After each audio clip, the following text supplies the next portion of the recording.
Dream home मध्ये तुम्हा सर्वांचं पुन्हा एकदा स्वागत। आज पुन्हा एकदा वास्तुशास्त्र विषयक आपण अधिक माहिती जाणून घेणार आहोत।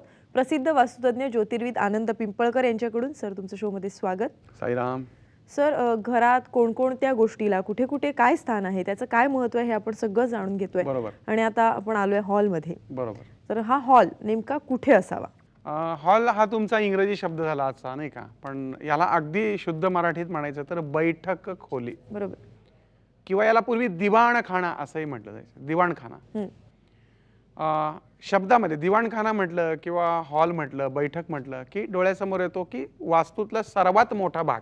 बरोबर। आजकाल आपण हॉल बघतो 12x15चा हॉल, 10x8चं बेडरूम, कारण जागे अभावी हे सगळं छोटं छोटं होत गेले। पण शास्त्रकारांनी जो हॉल सांगितलेला आहे किंवा बैठक सांगितलेली आहे, ही संपूर्ण घरापेक्षा मोठी असावी आणि त्याच्यामध्ये सर्व बाजूने प्रकाश यावा अशी त्याची रचना असावी असं सांगितलंय। आणि हॉलमध्ये बसल्यानंतर वारं तुमच्या अंगावरती यावं, पण ते डायरेक्ट नसावं। म्हणून मग शास्त्रकार काय म्हणतात, तर मग शास्त्रकारांनी हॉलची जागा निर्धारित केली, तो म्हणजे ईशान्य बाजू किंवा वायव्य बाजू। फिक्स अशी जागा नाही दिली त्यांनी, फक्त त्यांनी एक मात्र निश्चित सांगितले की नैऋत्य कोपऱ्यामध्ये हॉल नसावा किंवा बैठक खोली नसावी। आग्नेय कोपऱ्यामध्ये त्यांनी मध्यम स्वरूपाचा दर्जा दिलेला आहे, वायव्य कोपऱ्यामध्ये त्याला उच्च स्वरूपाचा दर्जा दिलेला आहे आणि ईशान्य कोपऱ्यातही त्याला मध्यम स्वरूपाचा दर्जा दिलाय। म्हणजे एकंदरीतच जर आपण पाहिलं तर त्रुटी नसलेली बैठक खोली कुठली असेल तर वायव्यची। आणि म्हणून वायव्य कोपऱ्यामध्ये हॉल असणं हे खूपच चांगलं मानलं गेलंय। एक तर सगळ्यात महत्त्वाचं म्हणजे वायव्य कोपऱ्यामध्ये जर हॉल असेल आणि पश्चिमेला एक खिडकी असेल आणि उत्तरेला खिडकी असेल तर पश्चिमेकडनं हवेचं सुंदरशी झुळूक आतमध्ये येईल, तर उत्तरेच्या ध्रुव ताऱ्याचा प्रकाश किंवा उत्तरेच्या उत्तराचंही उत्तर या हॉलमध्ये मिळेल। बरोबर। मग अशा या हॉलची रचना ही वायव्य कोपऱ्यात, पर्याय नसेल तर आग्नेयला आणि पर्याय नसेल तर ईशान्येला चालते। पण अगदीच नैऋत्य कोपऱ्यामध्ये हॉल नसावा, कारण नैऋत्य कोपरा हा आपण सांगितलाय मास्टर बेडरूम करता किंवा मालका करता।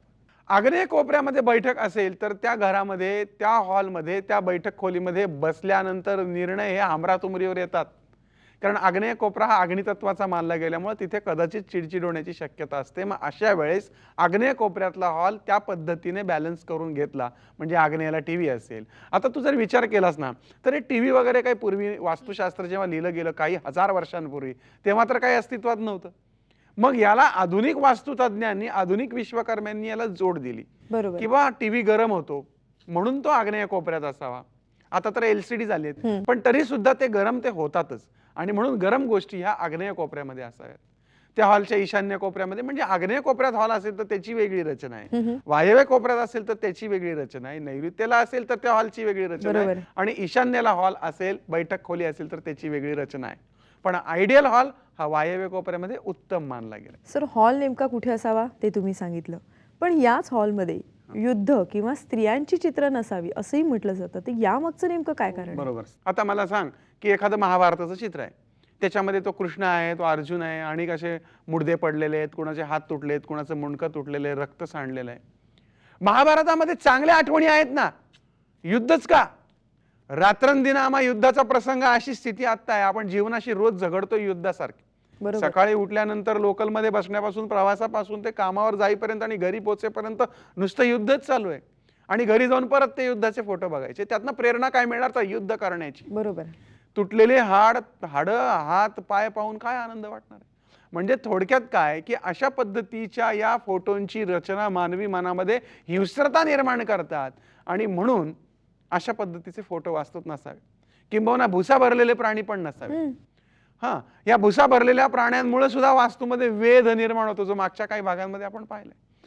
तर हा जो वेध आहे हा चित्रवेध म्हणतात याला म्हणतात चित्रवेध। मी तुला मागे म्हटलं होतं की 62 ते 70 प्रकारचे वेध आहेत, त्यामध्ये आपण हा वेध सांगितला गेला नव्हता, पण योगायोगाने कार्यक्रमाच्या अनुषंगाने हा वेध आला। आणि ज्यावेळेस अशा पद्धतीने रक्तपाताची चित्र, अर्धनग्न स्त्रियांची चित्र वास्तूत असतात, त्यामुळं त्या वास्तूला चित्रवेध निर्माण होतो, चित्रांमुळे अडथळा निर्माण होतो। आणि जसा चित्रांमुळे अडथळा निर्माण होतो तसा रंगांमुळे पण अडथळा होतो। आणि असे पुष्कळशा गोष्टी आहेत की वास्तूमध्ये तुम्ही लावू शकता। तुम्हाला युद्धाचीच काय गरज आहे? हॉलमध्ये मोठा सुंदरसा तळपणारा सूर्य लावा, हॉलमध्ये तुमच्या पती पत्नी आणि मुलाबाळांचा एक सुंदरसा फॅमिली फोटो लावा, हॉलमध्ये सुंदर सुंदर फुलांची चित्र लावा की ज्या हॉलमध्ये पाहिल्यानंतर प्लेझंट वाटलं पाहिजे, मनाला आनंद वाटला. बरोबर. सर, पुन्हा एकदा तुम्ही इथे आलात आणि हॉलची रचना नेमकी कशी असावी हे एवढ्या छान पद्धतीने आम्हाला सांगितलं, त्याबद्दल खरंच धन्यवाद. इथे घेऊयात एक ब्रेक आणि ब्रेक नंतर पाहूया